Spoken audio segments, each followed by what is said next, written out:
शाळेच्या आवारात उघड्यावर शौचास बसलेल्या शिक्षकाच्या निलंबनाची मागणी। मौजे खातगुन तालुका खटाव येथील जिल्हा परिषद शाळेतील शिक्षक श्री जावेद शेख यांनी शाळेच्या वेळेत शाळेच्या आवारात उघड्यावर शौचालयास बसलेल्याचा व्हिडिओ सोशल मीडियावर व्हायरल झालाय। या प्रकारामुळे पालक तसेच नागरिकांमध्ये संतापाची भावना निर्माण झाली आहे। या प्रकरणात संबंधित शिक्षकावर तात्काळ निलंबनाची कारवाई करावी अशी मागणी खादी ग्रामोद्योग मंडळ वडूचे संचालक गणेश भोसले, वंचित बहुजन आघाडी खटाव तसेच पॅन्थर ग्रुप पदाधिकाऱ्यांनी गट शिक्षण अधिकारी पंचायत समिती वडूज यांच्याकडे निवेदनाद्वारे केली आहे।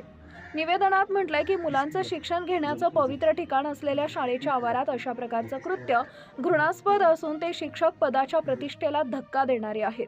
त्यामुळे तातडीने निलंबनाची कारवाई न झाल्यास पंचायत समितीच्या आवारात तीव्र आंदोलन उभारण्याचा इशाराही संघटनांनी दिला आहे।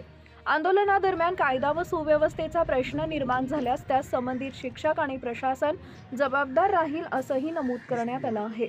निवेदन देताना गणेश भोसले, भगवान मोरे, संदीप काळे, सुनील मिसाळ, गणेश यादव, प्रमोद शिंदे, संतोष शिंदे, संदीप देशमुख इत्यादी सहकारी उपस्थित होते। Bureau report DSP news live.